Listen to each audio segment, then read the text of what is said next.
양육반 8가고요. 하나님의 성품 우리 함께 나누겠습니다. 요한복음 10장 10절 도둑이 오는 것은 도둑질하고 죽이고 멸망시키려는 것뿐이요 내가 온 것은 양으로 생명을 얻게 하고 더 풍성히 얻게 하려는 것이라. 아멘. 하나님은 고유의 성품이 있어요. 그 성품은 이전이나 지금이나 앞으로도 영원토록 변함이 없습니다. 저와 여러분이 예수님을 영접하고 하나님의 생명과 본성을 가진 그리스도인이 되었잖아요. 그래서 우리는 하나님의 자녀로서 하나님 자녀이기 때문에 우리가 육신의 자녀가 아버지 성품을 이해하고 부모의 성품을 이해하는 게 중요하듯이, 그래 소통할 수 있듯이 우리가 하나님의 성품을 이해하는 것은 너무나 중요합니다. 그래서 그분의 깊은 뜻을 알고 이해하는 것이 중요한데, 우리가 신학에서도 9가지 성품을 전능하심, 전지하심, 무소부지하심, 하나님은 의시다, 사랑이시다, 그분은 영원하시다, 불변하시다, 공의로우심, 이런 주권자이신 하나님에 대해서 우리가 가르치지만, 우리가 이 양육반에서 나눌 것은 학문적인 거라기보다는 실생활에서 우리가 적용하기 좋은 그런 하나님의 8가지 성품에 대해서 우리가 나누겠습니다. 우리가 하나님 성품을 바로 이해할 때 우리가 하나님과 우리 사이를 이간하려는 사단의 거짓말에 속지 않고 우리가 끝까지 하나님을 신뢰하면서 그 하나님으로부터 공급을 받을 수 있어요. 그래서 예전에 전쟁을 할 때 이웃과 전쟁을 할 때 그들이 가장 먼저 쓰는 그런 전략은 뭐냐면 음식이 오는 그런 공급처를 막아버리는 그런 전략을 쓴다 그래요. 그래서 우리가 하나님과의 공급, 우리가 정말 단 하나밖에 없는 하나님과의 그 공급자가 하나님이시고 그분으로부터 공급을 받아야 되는데, 하나님의 성품을 오해하게 되면 아버지신 성품을 오해하기 때문에 그분의 말씀에 공급을 받을 수 없고 우리가 정말 많은 축복을 빼앗길 수밖에 없거든요. 그래서 우리가 우리 아버지 대신 그분의 성품을 따라서 우리도 이 땅에서 그와 같은 성품을 또 나타내는 그런 삶을 우리가 살 수가 있습니다. 우리가 많은 성경의 지식을 갖고 있다 하더라도 그들이 서로 잘 연결되어 있지 않는다면 제대로 그 힘을 발휘할 수가 없어요. 하나님의 성품에 대한 이해는 말씀에 대한 여러 지식을 연결하는 마치 고리와 같습니다. 그래서 그 연결고리가 약하다면 우리가 전체의 힘을 받기가 어렵겠죠. 그래서 우리가 하나님 성품에 대한 오해를 가지고 있으면 전체적인 믿음의 원리가 원활하게 돌아가지가 않습니다. 그래서 반대로 하나님의 성품을 정확하게 알게 되면 우리 신앙생활은 다른 차원으로 우리가 변하게 됩니다. 우리가 삶의 현장에서 믿음의 싸움을 하다 보면 물론 전쟁의 최종적인 결과는 승리로 정해져 있지만 각각의 전투에서 바로 승리하지 못하는 때도 있습니다. 근본적으로 우리는 말씀으로부터 거듭나서 말씀으로 살아가고 말씀으로 기능하는 존재예요. 말씀은 생명이기 때문에 우리가 온전히 붙잡고만 있으면 그 말씀으로 인하여서 우리는 반드시 좋은 생명에 따른 결과를 내게 되어 있습니다. 사탄도 이 점을 너무 잘 알고 있기 때문에 첫 번째로는 우리가 가진 말씀을 공격해요. 그래서 우리가 말씀의 결실을 거두기 전에 씨앗 상태일 때에 미리 그 말씀을 빼앗으려고 합니다. 그래서 나름대로 말씀을 또 적용했지만 아직 하나님에 대한 원리에 대한 이해가 부족해서 원하는 결과를 얻지 못하는 수도 있을 수 있습니다. 그런 상황이 벌어질 때에 사탄이 반드시 가져오는 두 번째 무기는 하나님의 성품을 우리로 하여금 의심하게 하는 거예요. 첫 번째는 뭡니까? 아직 씨앗 상태에 있을 때 우리가 좋은 심령이 되지 못해서 그 말씀을 빼앗으려고 하는 것이고, 우리가 또 원리를 이해하지 못한 것 때문에 말씀에 좋은 결과가 오지 못했을 때 그것 봐 하면서 하나님의 성품을 오해하게 하는 거죠. 창세기에서도 그런 장면을 우리가 볼 수 있습니다. 하나님께서 아담과 하와를 보호하기 위해서 보호의 울타리로 하나님께서 말씀을 주셨죠. 동산 중앙에 있는 나무 열매는 먹지 말아야 하고 먹으면 반드시 죽으리라라는 명확한 지시를 주셨어요. 그런데 사탄은 그 부분에 대해서 하와를 공격합니다. 무엇이 부러졌습니까? 씨가 부러졌는데 그 씨에 대해서 공격을 하는 거죠. 사탄이 하와를 시험하기 위해서 하나님께 동산 나무의 모든 열매는 먹지 말라고 하셨니? 라고 묻자 하와는 다 먹을 수 있지만 중앙에 있는 선악을 알게 나무 열매는 먹지도 만지지도 말라고 하셨고 그러면 죽을 수도 있다고 하셨어 라고 대답을 합니다.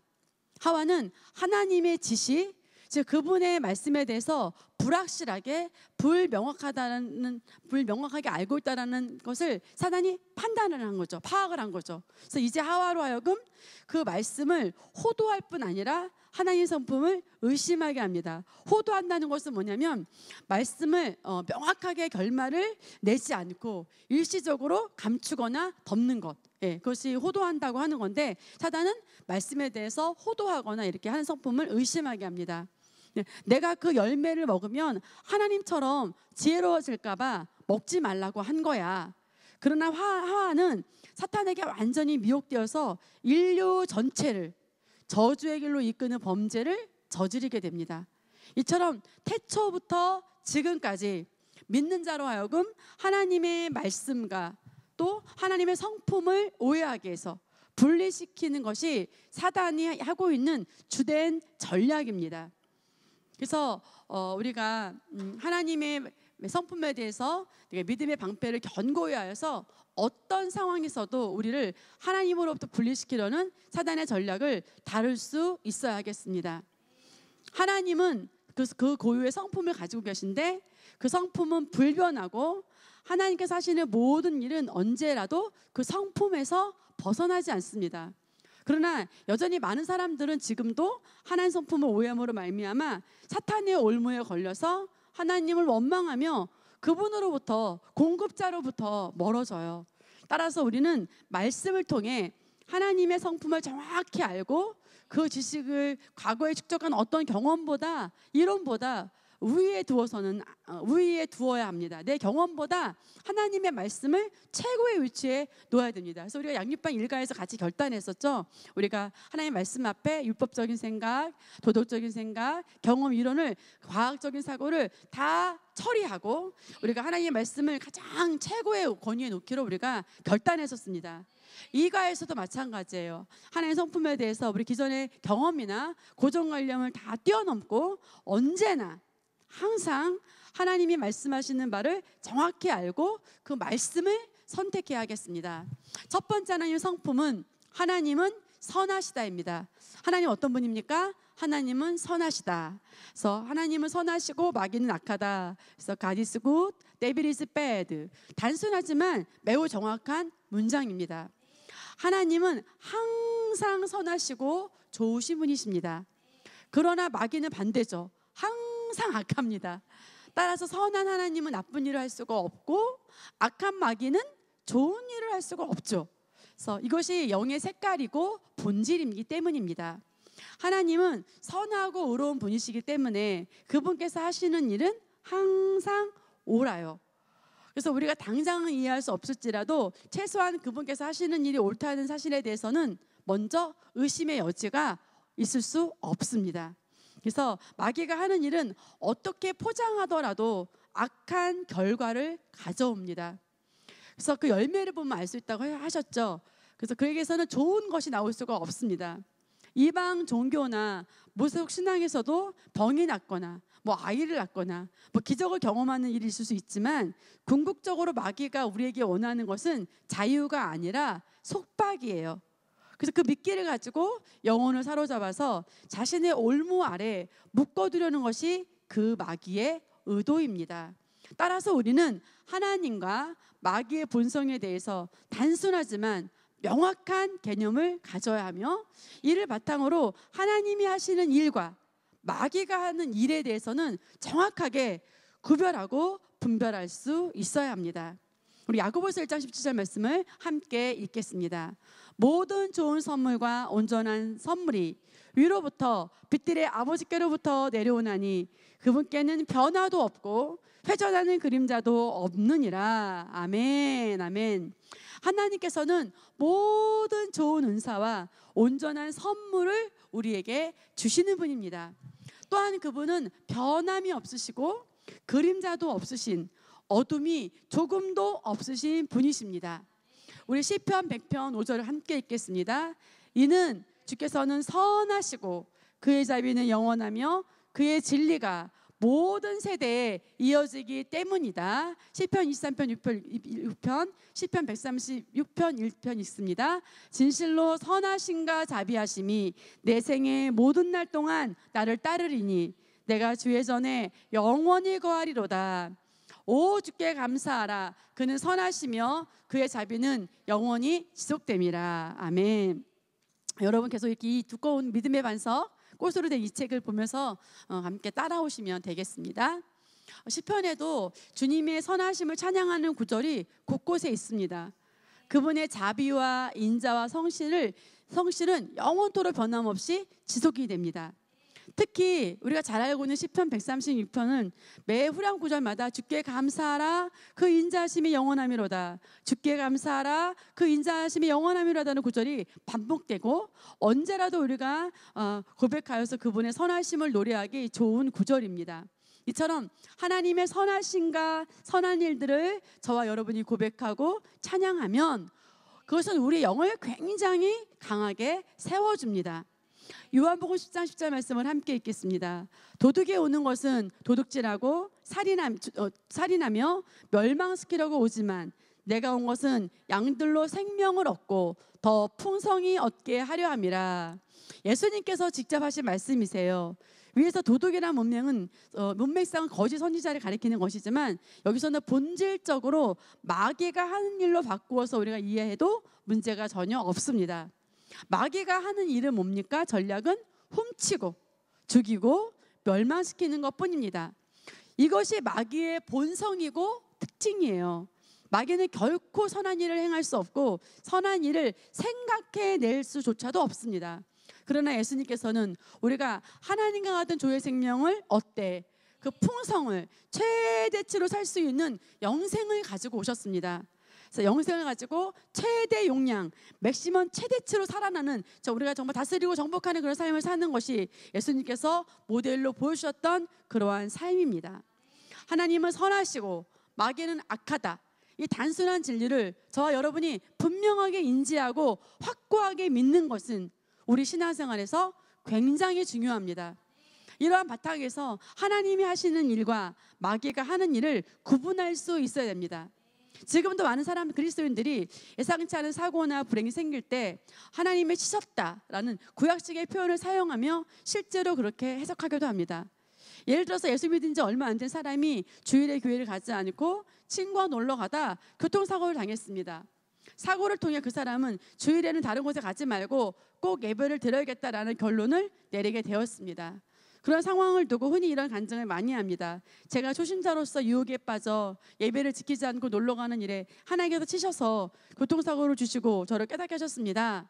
그래서 오늘 이렇게 교회에 오게 되었습니다. 하나님께 영광 돌립니다. 이렇게 간증하는 경우가 있다고 생각을 해봅시다. 물론 하나님께서는 어떤 상황을 통해서도 그것을 협력해서 선으로 이루실 수 있는 분이시고 그 사건을 통한 깨달음이 자체도 좋은 내용이지만 그렇다고 해서 하나님께서 사고를 일으키는 분은 아닌 거죠. 그분에게서는 악한 것이 절대 나올 수가 없습니다. 우리를 향한 하나님의 뜻은 오직 영생, 생명을 얻되 풍성히 얻는 것뿐입니다. 그러나 마귀는 어떻게든 훔치고 오직 죽이고 멸망시키려고 틈을 노립니다. 우리가 온전한 믿음의 길 가운데 있지 못할 때 틈을 노려서 우리의 물질을, 시간을, 건강을, 나아가 생명을 빼앗는 것이 마귀의 일입니다. 우리의 삶에서 이러한 일을 정확히 구분해야 합니다. 결과적으로 하나님께 돌아오게 되었다고 해서 그러한 악한 일의 근원 자체가 하나님께 있는 것은 아닙니다. 그분에게서는 악한 것이 나올 수 없습니다. 악한 일은 일으키는 것이 마귀의 고유 영역이고 다만 그런 일을 가지고도 우리에게 디딤돌이자 승리의 기회가 되도록 바꾸어주는 것이 바로 성령의 역사이자 하나님의 능력입니다. 다시 한번 말합니다. 하나님은 선하시고 마귀는 악합니다. 모든 선한 일은 하나님으로부터 오는 것이고 모든 우리에게 일어나는 모든 사고와 나쁜 것들은 마귀로부터 납니다. 이 단순한 진리를 알고 새로운 피조물의 관점에서 상황을 바르게 해석할 때 우리는 믿음에 흔들리지 않고 말씀에서 제시하는 온전한 방향과 접근을 취함으로써 매 순간 승리하는 삶을 누릴 수 있습니다. 세 번째, 하나님은 전능하시다. 첫 번째는 뭡니까? 하나님은 선하시다. 두 번째는 전능하시다. 두 번째군요. 하나님은 전능하신 분이십니다. 성경에 전능하신 하나님이란 단어는 히브리 언어로 엘샤다이입니다. 이는 사실 단순히 전능하시다, 모든 것이 가능하다는 말로 표현하기에는 정말 부족하죠. 이 땅의 언어로 표현하기에는 부족한 정말 완전하신 하나님이십니다. 더 정확한 의미는 우리가 원하는 것은 무엇이든지 줄 수 있고, 설령 세상에 존재하지 않는 것이라도 만들어서도 주실 수 있는 그러한 능력의 하나님을 일컫는 말입니다. 실제로 하나님은 천지를 창조하셨고, 정말 아무것도 없는 곳에서 온 우주를 창조하시고, 저 위에 하늘의 위에도 많은 그런 별들을 만드시고, 지금도 우주를 운행하시는 분이시죠. 창세기 17장 1절 말씀 읽겠습니다. 아브라함이 99세였을 때 주께서 아브라함에게 나타나셔서 그에게 말씀하시기를, 나는 전능한 하나님이라 내 앞에서 행하라. 그리고 너는 완전하라. 아멘. 아이를 낳을 수 없는 상태의 아브라함과 사라에게 오셔서 아들을 낳으리라 라고 말씀하시면서, 나는 능치 못함이 없는 하나님이라고 아브라함과 사라에게 믿음을 세워주십니다. 고린도후서 6장 18절 말씀 읽겠습니다. 또 나는 너희에게 아버지가 되고 너희는 내 아들들과 딸들이 되리라. 전능하신 주가 말하노라고 하셨느니라. 아멘.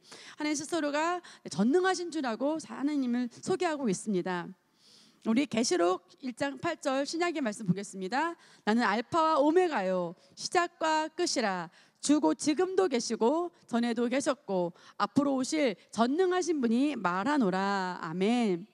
하나님께서 나는 알파와 오메가고 시작과 끝이며 이전과 앞으로도 영원히 있을 자며 전능한 자라고 말씀하십니다. 사실 전능하신 하나님에 대해서는 이미 대부분의 그리스도인들이 인정하고 믿음을 가지고 있을 것입니다. 다만 하나님께서 말씀하시는 전능하심의 개념에 대해서 더 정확한 그림을 그리고, 또한 새로운 피조물의 계시 가운데서 그분의 전능하심이 우리 삶에서 어떻게 실질적으로 나타나고 역사하는지에 대한 원리를 우리가 안다면 우리는 전능하신 하나님과 함께 더 많은 간증을 경험하게 될 것입니다. 세 번째 성품은 하나님은 공의로우시다. 하나님은 공의로우신 분이십니다. 구약의 하나님은 의로우신 하나님이셨어요. 그런데 신약에서는 하나님께서 우리가 정말 그분이 공의로우시고 약속을 다 지키시고 본인이 세운 원칙은 깨트리지 않으십니다. 예를 들어서 하나님께서 아담과 하와가 선악과를 먹음으로써 이 땅에 대한 권세를 사탄에게 넘겨주고 저주가 임하였을 때 하나님이 그냥 한번 눈 감고 용서해 주시면 되는 게 아닌가 생각할 수 있습니다. 그러나 하나님께서는 세우신 원칙을, 약속을 반드시 지키시는 분이십니다. 대표적으로 신명기 28장에서 보듯이 하나님께서는 사람에게 율법을 주셨고 이것을 지키면 복을 받을 것이고 반대로 지키지 않으면 저주를 받을 것이라고 정하셨습니다. 물론 그분의 뜻은 사람들을 축복하는 것이었고 불순종한 자들이라 할지라도 벌을 받는 것을 그분이 원하시는 바가 아니었지만, 율법을 따른 자들에게는 축복하고 약속을 행하실 뿐만 아니라 따르지 않은 자들에게도 저주도 약속하신 것을 허락할 수밖에 없는 것, 그것이 하나님의 공이었습니다. 이는 주로 구약에 부각된 하나님의 성품입니다. 느헤미야 9장 33절, 욥기서 34장 14절 함께 읽겠습니다. 그러나 주께서는 우리에게 미친 모든 일에 공의로우시니 이는 주께서는 옳게 행하셨으나 우리는 악하게 행하였으며, 정령 진실로 하나님께서는 악을 행치 아니시며 전능하신 분은 심판을 왜곡하지 아니하시리라. 아멘. 킹 제임스 성경은 전능하신 분은 심판을 왜곡하지 아니하시리라라고 표현합니다. 이는 법을 사람이나 상황에 따라 다르게 바꾸어 적용하지 않으신다는 것입니다. 이사야 30장 18절 읽겠습니다. 그러므로 주께서 기다리시나니 이는 그가 너희에게 은혜로우시며 그러므로 그가 높임을 받으시리니 이는 그가 너희에게 자비를 베푸려 하심이라. 주는 공의의 하나님이시니 그를 기다리는 자들은 모두가 복이 있도다. 아멘. 구약 성경에는 하나님의 여러 성품 중에서도 공의로우심이 많이 나타나 있습니다. 하나님께서 세우신 복과 저주의 법칙이 있는데 이스라엘 백성이 하나님의 말씀을 거역하고 저주의 법칙 가운데로 들어갈 때에는 그 선택에 따른 결과가 자동적으로 나타났다는 것을 볼 수 있습니다. 그래서 구약의 하나님을 보면 잘못하면 벌 주시는 두렵고 무서운 심판자로 인식하게 됩니다. 그러나 신약으로 오면서 상황은 완전히 달라졌습니다. 예수님께 오셔서 하나님의 공의를 완전히 만족시켰기 때문에 우리가 받아야 할 모든 저주를 예수님께서 대신 다 받으시고 하나님을 향한 하나님의 공의가 완전히 다 해결되었고 만족되었기 때문에 하나님께 더 이상 우리로 공의로 판단할 필요가 없으십니다. 마음껏 우리를 은혜와 용서와 축복을 베풀 수 있게 되었습니다. 이것이 구약과 신약의 큰 차이입니다. 그래서 이제 우리 신약에는 어떤 하나님이시죠? 그냥 의로우신 하나님이세요. 그래서 하나님과 관계가 완전히 변화되었습니다. 그래서 구약에는 공의 하나님으로 계시되었다면 이제 우리에게는 사랑의 하나님이 계시됩니다. 하나님께서 변하신 것이 아닙니다. 그분은 이전이나 지금이나 앞으로도 영원히 동일하시고 변함이 없으신 분이십니다. 다만 우리의 변화로 인해 우리가 예수님을 영접함으로 말미암아 구약의 사랑과 다른 본성이 예수님을 가진 하나님의 의를 가진 그런 본성이 우리의 변화로 말미암아 그분과 우리 사이의 관계가 변화된 것이고 그에 따라 우리에게 나타날 수 있는 그분의 성품의 특징이 확장된 것이라고 볼 수 있습니다. 어느 부대 장군이 있습니다. 그 부대에서 병사들에게 상관으로서 나타나는 모습이 있을 수 있고 그 퇴근해서 가정에서 자녀들에게나 또 아버지로 나타내는 모습은 다를 것입니다. 같은 사람이지만 상대와의 관계에 따라서 그가 나타낼 수 있는 모습은 다를 수밖에 없습니다. 마찬가지입니다. 구약 성도들은 하나님 앞에 자녀된 관계를 맺을 수 없었어요. 왜냐하면 죄의 본성의 영향 아래 있었기 때문에 율법이라는 강제적 수단을 통해서 본성을 제어해야 했습니다. 그러나 이제 새로운 피조물인 우리는 예수 그리스도로 말미암아 하나님과 아버지로서 관계하게 되었고 그분의 끝없는 사랑과 은혜를 누리게 되었습니다. 새 언약에 속한 우리는 이러한 변화된 관계, 예수님을 영접함으로 말미암아 하나님이 아버지가 됐고 그 예수님이 우리 가운데 오셔서 예수님의 의가 우리 의가 된 그런 하나님의 공의로우심을 우리가 바라봐야 됩니다.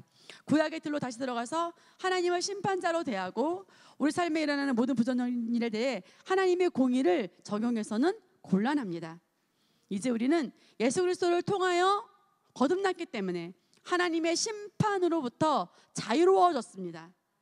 예수께서 모든 죄와 저주의 값을 치르셨기 때문에 이제는 다만 우리는 그 속량의 은혜에 감사하고 하나님의 생명을 가진 자답게 이 땅에서 영적으로 성장하면서 의의 열매를 맺고 살아가기만 하면 됩니다. 그러나 아직 거듭나지 않은 죄인에게는 여전히 하나님의 공에 따른 심판이 있을 수밖에 없습니다. 그러므로 우리는 예수 그리스도께서 모든 죄와 저주의 값을 이미 해결하셨다는 기쁜 소식을 불신자들에게 전하며 그들로 하여금 영생을 취하고 하나님의 은혜 안에 들어올 수 있도록 우리가 인도해야 하겠습니다. 네 번째 성품 보겠습니다. 하나님은 신실하시다. 하나님은 faithful, 신실하신 분입니다.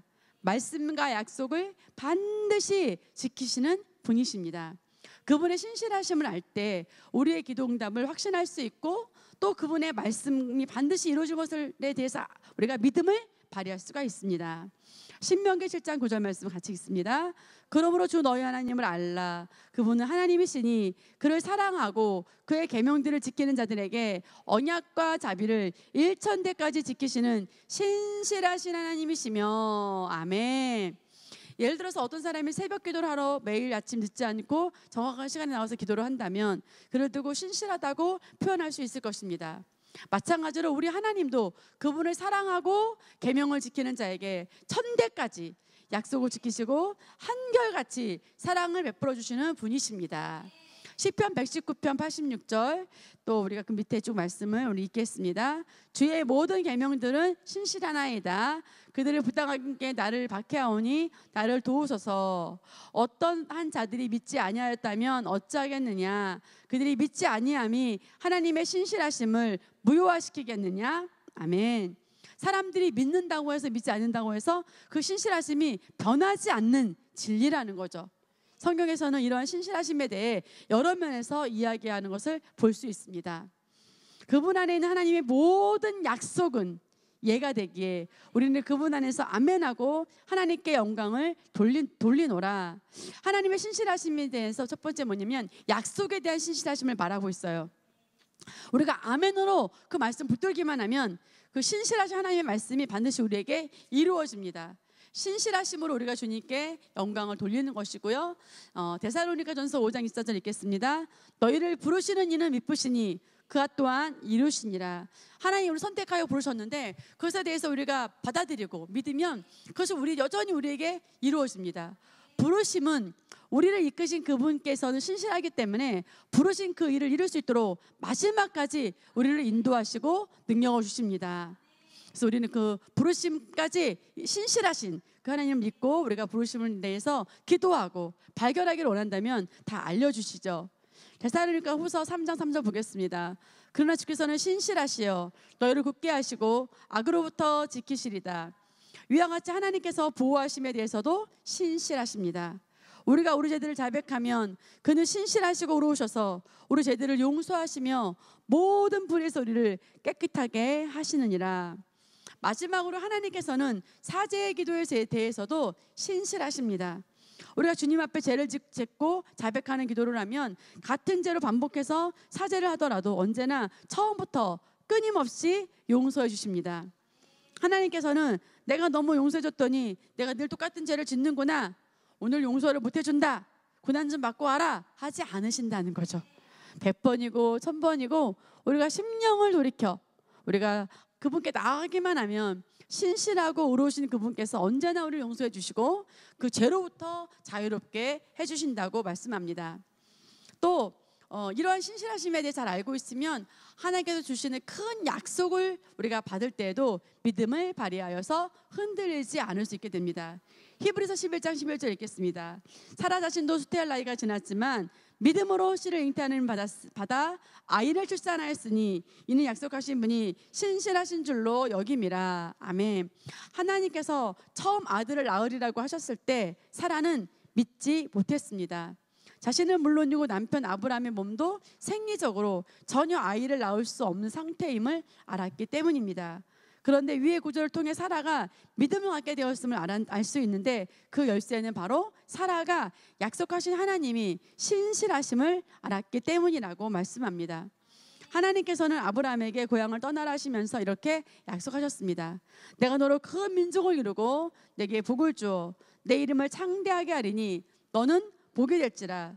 너를 축복하는 자에게는 내가 복을 내리고 너를 저주하는 자에게는 내가 저주하리니 땅의 모든 족속이 너로 말미암아 복을 얻을 것임이라. 아멘. 이 말씀대로 아브라함은 물질적인 축복이 넘치게 되고 주변 민족의 소문이 날 만큼 영향력과 명성이 높아졌습니다. 이런 모든 약속이 이루어졌고 이제 단 하나 큰 민족을 이루겠다라는 약속만 남았습니다. 사라도 처음 아들에 대한 이야기를 들었을 때 본인과 남편의 자연적인 상태를 너무나 잘 알았기에 받아들이기가 어려웠습니다. 그러나 평생 아브라함과 함께하면서 경험한 하나님의 신실함을 사라가 기억했을 때 비로소 마지막 약속에 대한 믿음을 발휘하게 되었고 마침내 결과를 얻게 되었습니다. 이처럼 하나님의 신실하심을 알 때 기도응답에 대한 확신이 생기게 됩니다. 다시 말해 하나님의 신실하심을 이해할 때 믿음을 쉽게 발휘할 수 있게 되는 것입니다. 어떤 문제 앞에서 믿음이 생기지 않을 때 눈을 돌려 지금껏 내 삶에 있었던 하나님의 역사적 흔적들을 되돌아보면 우리는 그분의 신실하심을 다시 깨닫고 감사하게 되며 눈앞의 문제에 대해서도 다시금 도전할 힘을 얻게 됩니다. 신실하신 하나님께서 지금의 문제에 대해서도 동일하게 일하시고 인도하실 것을 알기 때문입니다. 성경 곳곳에 그분의 신실하심에 대한 고백이 넘치는 것은 그만큼 우리의 신앙생활에서 중요한 부분이기 때문입니다. 신실하심은 변하지 않는 하나님의 성품 중에 하나이며 우리는 신실하신 하나님을 믿습니다. 다섯 번째 성품입니다. 하나님은 사랑이시다. 하나님은 사랑이십니다. 우리 사랑하시는 분일 뿐 아니라 그분의 본질 자체가 사랑이십니다. 요한일서 4장 16절 말씀 보겠습니다. 하나님께서 우리를 향해 가지신 그 사랑을 우리가 알고 믿었노니 하나님은 사랑이시라. 사랑 안에 거하는 사람은 하나님 안에 거하고 하나님께서도 그 사람 안에 거하시느니라. 로마서 5장에서 하나님의 사랑이 우리 마음에 부은 바 되었다고 말씀합니다. 하나님께서 곧 사랑이심으로 성령 하나님께서 우리 안에 들어오실 때 우리는 그분의 완벽한 사랑을 받게 된 것입니다. 요한일서 3장 1절 말씀 읽겠습니다. 보라, 아버지께서 어떤 사랑을 우리에게 주셔서 우리로 하나님의 아들들이라 불리게 하셨는가. 그러므로 세상이 우리를 알지 못하나니 이는 세상이 그분을 알지 못했기 때문이라. 아멘. 사도 요한이 오랜 세월 이 땅에서 살면서 정말 점점 더 알아갈수록 더 크게 발견되는 그분의 사랑에 감탄하면서 위와 같은 고백을 남겼습니다. 정말이지 우리도 새로운 피조물의 계시가 커지면 커질수록 하나님께서 우리를 위해 이루신 일이 얼마나 대단하고 어마어마한 감사와 찬양을 하지 않을 수 없잖아요. 처음 영접할 때 제대로 모르고 믿었지만 알면 할수록 우리에게 주신 이 생명이 얼마나 놀라운지요. 이 땅에서 거듭난 순간부터 하늘나라로 갈 때까지 우리에게 모든 좋은 것을 아낌없이 주신 그분의 사랑에 우리는 감동하게 되죠. 다시 한번 말하지만 하나님의 사랑은 아가페 사랑입니다. 이것은 하나님만이 가지고 계신 사랑으로서 인간이 도저히 할 수 없는 그런 종류의 사랑입니다. 흔히 사랑장이라고 하는 고린도전서 13장에서 아가페 사랑에 대해서 자세하게 정확하게 설명합니다. 자기 유익을 구하지 않고 모든 것을 견디고 상대의 최고를 바라며 참고 기다려주는 사랑, 이것이 하나님의 사랑의 특징입니다. 인간의 사랑에도 남녀 간의 사랑, 형제, 모성애 등 여러 종류가 있습니다만 그러나 모두 한계가 있습니다. 인간의 사랑은 근본이 이기적입니다. 사람이 사람을 사랑하며 많은 것을 주고 희생하지만 그 사랑에 대한 반응이 따라오지 않으면 결국 실망하게 되고 급기야 사랑하던 사람이 원수처럼 변하기도 합니다. 부모의 사랑, 어머니의 사랑이 인간의 사랑 중에 가장 고귀하고 위대하다지만 또한 거듭나지 않은 본성 안에서 나타날 때는 한계가 있는 것을 보게 됩니다. 그러나 하나님의 아가페 사랑은 끝없이 주고도 대가를 바라지 않습니다. 자기 유익이 아니라 상대 유익을 위해 모든 것을 참고 끝까지 기대합니다. 하나님께서 우리에게 주신 모든 율법과 약속과 지침과 훈계는 아가페 사랑에 근거합니다. 때로는 우리가 이해할 수 없는 방식으로 표현된다 해도 하나님께서 주신 것은 모두 그 자신이 아닌 우리를 위해 주어진 것임을 이해해야 합니다. 하나님의 사랑의 성품을 안다면 우리는 그것을 믿을 수 있습니다. 말씀을 따라 하나님 앞에 헌신하거나 자신을 내려놓는 것도 결국 우리 자신을 위한 것입니다. 예를 들어서 우리가 11조를 드리는 근본적인 이유는 하나님이 돈이 필요하시거나 또는 교회 운영이나 하나님 사역에 필요한 재정을 지원하기 위해서 하는 것이 아닙니다. 11조를 통하여 우리 마치 마음에 할례를 하듯이 대부분의 사람들이 세상 사람들이 묶여있는 물질이라는 그 우상을 다루고 하나님 앞에 더 정결한 심령으로 스스로 구비하게 됩니다. 그것이 하나님께서 우리에게 11조를 요구하시는 이유입니다. 이처럼 우리가 그분의 말씀을 따라 방향을 정하고 행할 때 우리에게는 더 큰 자유와 성장이 따라옵니다. 세상에서는 돈이 많으면 행복하다고 하여서 되도록 많은 돈을 옮겨주려고 하지만 그것이 오히려 무거운 짐이 될 수 있습니다. 그러나 하나님께 온전한 11조를 드린 사람은 나의 공급의 근원이 하나님이심을 심령으로 인정한 사람이기 때문에 나의 소유에 대한 주권과 보호를 모두 하나님께 의탁함으로써 물질로부터의 자유를 누리게 될 것입니다. 구약시대에 하나님께서 나 외에 다른 신을 섬기지 말라는 지시를 주시면서 나는 질투하는 하나님이라고 말씀하셨습니다. 이로 인해 우상 숭배는 하나님께서 그냥 싫어하시는 일이라고 단순히 생각할 수 있습니다. 그러나 우상을 섬기면 그 악영향은 우리에게 오는 것입니다. 앞에서 다룬 바와 같이 마귀는 악한 영이고 하나님보다 앞서 높임받기를 좋아합니다. 마귀는 하나님이 아닌 다른 것을 섬기는 모든 자리에는 마귀가 역사합니다. 전통적인 제사 의식도 조상께 상을 차려드리는 것이라고 하지만 그 자리에는 조상님이 아닌 귀신들이 역사합니다. 이처럼 진리가 아닌 모든 다른 믿음에는 악한 영의 역사가 있고 그러한 어둠의 역사는 우리로 하여금 하나님께서 주신 최고의 삶을 살지 못하도록 틈을 만들도록 합니다. 따라서 다른 신앙을 거절하고 하나님과 그분의 말씀에만 집중하는 것은 결국 우리 자신을 보호하는 길입니다. 우리가 하나님보다 돈을 더 사랑하는 것도 우상이 될 수 있습니다. 우리는 삶의 목적을 하나님 나라의 확장과 영혼 구원에 두어야 한다는 것도 마찬가지입니다. 이는 물론 하나님을 기쁘시게 하고 그분의 나라를 기쁘게 하는 일이지만 궁극적으로 우리 각 사람이 한 번뿐인 인생을 후회 없이 가장 아름답게 살아갈 수 있는 비결입니다. 이처럼 성경의 모든 강령은 하나라도 하나님 자신만의 유익을 위한 것이 없습니다. 궁극적으로 모두 우리들을 보호하고 우리로 하여금 가장 좋은 삶을 살게 하려는 사랑의 윤례들입니다. 그래서 그분의 본성은 사랑이시고 그 아가페 사랑은 자기의 유익을 구하지 않는 그런 사랑이기 때문입니다. 이것을 안다면 말씀을 보거나 성령의 인도를 받을 때 보다 정확하게 그분의 뜻을 이해하고 기쁨으로 따를 수 있으며 당연히 말씀에서 약속한 좋은 열매들을 삶에서 풍성하게 결실하게 될 것입니다. 6번째 성품 보겠습니다. 하나님은 언제나 동일하시다. 하나님은 과거나 현재나 미래가 동일하십니다. 영원 불변하시고 언제나 변함없으십니다. 야고보서 1장 17절, 히브리서 1장 12절 말씀을 함께 읽겠습니다. 모든 좋은 선물과 모든 온전한 선물이 위로부터 그 빛들의 아버지께로부터 내려오나니 그분께는 변화도 없고 회전하는 그림자도 없느니라. 주께서는 그것들을 옷처럼 말아 버리시니 그리하면 그것들을 바꿔줄 것이나 주는 동일하시며 주의 연대는 끝이 없으리이다 하셨도다. 아멘. 우리가 입고 있는 어떤 옷이 아무리 좋아도 그 옷은 영원히 입을 수는 없습니다. 갈아입을 수밖에 없고 또 언젠가는 그 모양이 변하고 낡아서 더 이상 입을 수 없게 됩니다. 다른 모든 것들도 이와 같이 변할 수밖에 없지만 하나님은 언제나 여전히 동일하시고 그분의 날은 끝없이 지속됩니다.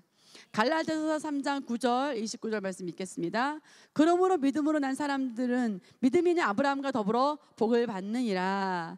너희가 그리스도의 것이면 너희는 아브라함의 씨이며 약속에 따른 상속자들이니라. 아멘. 성경에서 아브라함이나 야곱, 요셉, 다윗 등 위대한 믿음의 조상들이 관계하던 그 하나님이 바로 지금 내가 만나는 하나님이시고 또한 내가 만나는 하나님이 언젠가 다음 세대들이 만나게 될 하나님이십니다. 하나님께서는 아브라함에게 그렇게 큰 복을 주셨다면 지금 우리에게도 마땅히 그 이상의 복을 주실 것입니다. 우리는 아브라함의 영적 후손으로서 그의 모든 기업에 대한 상속자가 되었습니다. 시간이 많이 흘렀다고 해서 그 기업이 취소되거나 변하는 것은 아닙니다. 구약 성경에 기록된 야곱의 사건, 요셉의 사건들을 읽으면서 우리는 동일한 역사를 기대할 수 있습니다. 나아가 예수님의 사역을 보면서 같은 일이 우리 삶 가운데 일어날 것을 기대할 수 있습니다. 하나님은 변함이 없으신 분이기 때문입니다. 7번째, 하나님 우리에게 자유를 주신다. 하나님은 자유를 주신 하나님이세요. 하나의 아가페 사랑에 비롯된 성품이죠. 그 사랑은 본인의 유익을 구하지 않기 때문에 상대방의 의지를 존중하고 항상 자유를 줍니다. 앞서 배웠듯이 사탄의 기원은 타락한 천사죠. 애초 천사란 하나님만을 섬기고 그분을 경배하도록 만든 영인데 그들에게도 자유를 주셨기 때문에 하나님을 섬길 수도 있고 섬기지 않을 수 있는 선택의 능력을 주셨습니다. 그래서 그들 중 일부가 타락함으로 말미암아 이 땅에 떨어지게 되었고 그들이 사탄의 무리가 되고 말았습니다. 우리 인간들도 마찬가지입니다. 아담과 하와를 만드셨을 때 그들이 이 땅을 다스리며 아름답게 살아갈 수 있도록 모든 권세를 주셨고 더불어 하나님의 말씀을 선택할 수 있는 자유의지를 주셨습니다. 그러나 아담과 하와가 선악을 알게 하는 나무 열매를 먹지 말라는 하나님의 말씀을 어기고 잘못된 것을 선택함으로 인류에게 죄가 들어오는 장면을 우리가 너무 잘 알고 있죠. 이러한 인류의 죄 문제를 해결하기 위해서 하나님께서는 아들 예수를 내어주시는 어마어마한 값을 치르셨습니다. 이제 모든 인류의 문제를 해결할 수 있는 완벽한 구원의 길이 열렸고 하나님께서는 그분의 사람들을 통해서 끊임없이 이 기쁜 소식을 전파함으로 모두가 복음의 혜택을 누리기를 갈망하십니다. 그러나 그럼에도 불구하고 선택은 각 사람의 몫으로 남아 있습니다. 하나님께서는 강제적으로 모든 사람을 구원의 길로 끌고 오지 않으시고 선택의 자유를 주셨습니다. 하나님께서 그렇게 큰 자유를 우리에게 주시는 분이십니다. 우리 안에 계신 성령님의 성품도 같습니다. 그분은 늘 우리에게 자유를 주는 분이십니다. 흔히 성령 역사를 체험하고 나서는 강권적으로 하셨다고 하면서 정말 그 성품에 대해서 오해하는 그런 표현을 쓰기도 합니다. 우리가 무지로 인해서 잘못된 결정을 하고 가는 잘못된 결정을 하고 가는데 그 앞에 어려움이 있는 것을 아시고 하나님의 보호의 손이 강권적으로 역사하시는 것은 가능합니다. 그러나 우리가 잘못된 길을 간다고 해서 하나님께서 강권적으로 사고를 일으켜서 우리를 치시고 돌이키게 한다는 것은 있을 수 없는 일입니다. 부정적인 사고는 내가 하나님 뜻에서 벗어나고 있음으로 말미암아 벌어진 틈을 통해 사탄이 일으킨 역사인 것이고, 그러한 사건을 통해서 고통 중에 있을 때 성령님께서는 우리 안에서 위로하시고 하나님의 은혜를 깨닫게 하심으로써 우리가 다시금 하나님께 돌아오는 선택을 할 수 있도록 도우시는 분입니다. 하나님은 어떤 악한 상황에서도 선으로 돌릴 수 있는 분이지만 악을 만들어내는 분은 아닙니다. 또한 우리가 옳은 선택을 할 수 있도록 끊임없이 말씀하시고 비추어 주시지만 결국 최종 선택은 우리에게 달려 있습니다. 하나님께서 강권적으로 우리 결정을 돌이킬 수만 있다면 가장 먼저 아담이 선악과를 먹는 발걸음을 막으셨을 것입니다. 하나님의 생명을 가지고 성령을 충만한 그리스도인이라면 다른 사람에게 강요하거나 그들을 주관하려고 하는 것이 아니라 상대의 의지를 존중하고 말씀 안에서 자유를 주며 섬기는 태도를 유지해야 합니다. 진리를 알게 되리니 그 진리가 너희를 자유롭게 하리라. 우리가 하나님의 말씀대로 살면 뭔가 얽매일 것 같지만 그렇지 않습니다. 우리가 하나님 말씀 우리를 자유롭게 합니다. 자유롭게 한다는 것은 1차적으로 어떤 억압이나 속박으로부터 해방되고 풀려나는 것을 의미합니다. 말씀이 우리에게 올 때 우리 괴롭히던 문제나 질병, 두려움으로부터 우리를 완전히 해방됩니다. 더 나아가 자유란 나의 한계를 벗어나는 것을 뜻합니다. 큰 문제 없이 지금처럼 사는 것이 전부인 줄 알았는데 말씀을 통해서 우리는 더 높은 수준의 삶, 더 높은 부르심이 있음을 발견하게 됩니다. 진리의 말씀은 우리 안에서 그러한 삶을 살아낼 수 있는 능력을 공급하고 변화를 일으킴으로써 우리를 한계나 제한이 없는 다른 차원으로 상승시켜 주십니다. 그런 의미에서 말씀 우리가 진리를 알면 자유롭게 된다고 이야기하는 것입니다. 이제 그는 영은 주시니 주의 영이 계신 곳에는 자유가 있느니라. 주의 영은 성령님이시고 그분은 하나님의 성품을 가지고 계십니다. 따라서 주의 영이 계신 곳에는 항상 자유가 있습니다. 아멘. 때로 우리가 하나님의 임재가 충만한 가운데 그분의 강력한 역사를 체험할 때 내면의 상처가 위로받고 몸에 치유가 나타나면서 이전에 없었던 강력한 나타남이 일어나는 것입니다. 그럴 때 특이한 신체적 증상이나 행동이 나타나기도 하는데 문제는 기도나 예배 때마다 그런 것들을 반복하면서 성령께서 하시는 것이라 제어할 수 없어요 라고 말씀하는 경우입니다. 그러나 사실 그렇지 않습니다. 성령께서 하시는 일은 우리가 절제할 수 없는 것이 없습니다. 그래서 우리가 밑에 보겠습니다. 갈라디아서 5장 1절. 그러므로 그리스도께서 우리를 자유케 하셨으니 자유 안에 굳게 서서 다시는 종의 멍에를 매지 말라. 아멘. 하나님은 참으로 우리에게 자유를 주기 원하시는 분입니다. 그러므로 우리는 이 자유 안에 굳게 서서 다시는 종의 멍에를 메어서는 안 됩니다. 어둠이나 질병이나 가난이나 부정적인 감정이나 환경이 그 무엇도 우리를 올가매도록 허용해서는 안 됩니다. 우리는 하나님의 선하심과 사랑과 자유를 알고 말씀 안에서 그것을 누림으로써 가장 아름다운 삶을 만들어야겠습니다. 제가 오늘 오후도 어떤 자매를 만났는데요. 그 자매가 그러더라고요. 오빠가 너가 그렇게 누군가가 너에 대해서 나쁜 얘기를 하고 있다고 생각하는 것은 너가 피해의식이나 피해 망상 같은 거를 갖고 있기 때문이라고 말했다는 거죠. 제가 일정 부분 보니까 그 오빠의 진단도 맞는 것 같아서 제가 그 자매에게 정말 말씀이 아니기 때문에 너무 지나치게 혹시 그 사람들이 나에 대해서 어떤 얘기를 한다 하더라도 말씀이 아니기 때문에 진리가 말하고 있는 나 그리스도 안에서 내가 누구인지 내가 무엇을 할 수 있는지 내가 무엇을 가지고 있는 거에 어떤 그런 소리나 그런 것에 집중하는 것이 아니라 말씀에 집중하면 된다라고 얘기를 해줬습니다. 정말 우리는 자유를 주기 원하기 때문에 스스로 그런 생각에서 우리가 속박에 빠지거나 감정에 빠지거나 그런 어떤 생각을 통해서 우리가 자유를 빼앗기는 일이 없어야 되겠습니다. 8번째, 하나님은 차별이 없으시다. 하나님께서는 외모로 사람을 취하지 않으십니다. 그분에게는 편애가 없으시다라고 표현합니다. 즉 하나님께는 차별이 없으시다는 뜻입니다. 그분께는 한 사람을 다른 사람보다 더 사랑하는 일이 있을 수 없습니다.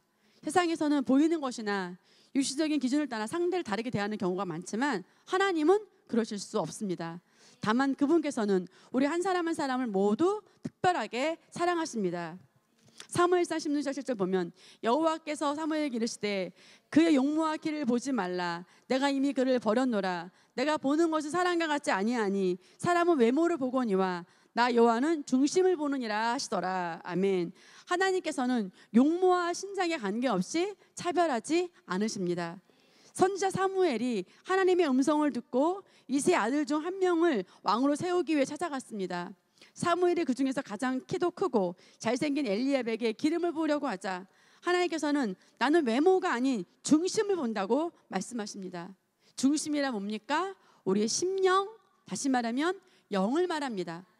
중심은 뭘 말한다고요? 우리의 심령, 우리 본질인 영을 말합니다. 하나님께 철저히 우리의 중심과 우리 영에 반응하시는 분이십니다. 하나님께서 모든 사람을 똑같이 사랑하신다고 하는데 실제 우리 삶을 보면 어떤 사람에게 하나님 더 많이 나타나시고 어떤 사람에게는 덜 나타나는 것처럼 보입니다. 그 차이는 바로 심령에서 비롯됩니다. 그 중심이, 그 영이, 그 중심이, 그 사람의 심령이 하나님을 향하여 더 간절한 사람은 그분의 역사를 더 많이 끌어당기고 더 많은 혜택을 누리게 됩니다. 우리가 타고난 능력과 재능은 정도가 다를 수 있습니다. 그러나 각자의 중심은 누구나 스스로 다를 수 있으며 궁극적으로 이것이 우리 인생의 성공의 키가 되고 열쇠가 됩니다. 하나님은 너무나 공평하신 분입니다. 우리를 능력이 아니라 중심을 따라 대하시기 때문입니다. 에베소 6장 9절 보겠습니다. 또 주인들아 너희가 그들에게 동일하게 행하고 위협을 그치라. 이는 너희 주인도 하늘에 계시며 그분은 사람을 외모로 판단하지 않으심을 너희가 알기 때문이라. 아멘. 하나님께서는 상전이나 종에 관계없이 차별하지 않으십니다. 지금으로 보면 고용주나 고용인을 대할 때도 하나님을 인색하게 인식해야 한다고 말씀합니다. 그들도 하나님 앞에서 모두 동일하고 귀한 존재이기 때문입니다. 하나님은 신분 고하에 따라 사람을 다르게 대하지 않으십니다. 또 유명한 자나 무명한이나 차별 없이 대하십니다. 그래서 우리가 또 사회적으로 유명하거나 어떤 위치에 있거나 명예를 가진 사람을 더 중요한 사람으로 인식할 수가 있어요. 그렇지 않습니다. 제가 오늘도 정말 자매와 만나서 미팅을 했는데 제가 바쁘지만 뭐 성도들도 있지만 제가 그 자매와 시간을 가지면서 하나님이 모든 사람에게 차별이 없으시기 때문에 제가 그 자매와 많은 시간을 써야 된다 생각을 했고 제가 그 자매에게 일주일에 한 번씩 시간을 그 자매가 선택하여 오기만 한다면 사용해야 되겠다는 그런 생각을 제가 했습니다. 유대인이나 헬라인 사이에 차별이 없으니 이는 만민에게 동일한 주께서 그를 부르시는 모든 사람에게 부유하심이라. 하나님께서는 유대인이나 헬라인이나 이방인이나 관계없이 차별하지 않으십니다. 유대인은 지금도 그렇듯이 하나님으로부터 선택받은 민족이라는 우월의식을 가지고 있었습니다. 그러나 성경은 유대인이 특별히 사랑받는 민족인 것이 아니라 어느 민족이나 혈통이나 차별이 없고 그를 부르는 모든 사람에게는 주님이 되셔서 풍성한 은혜를 주신다고 성경은 말씀하고 있습니다.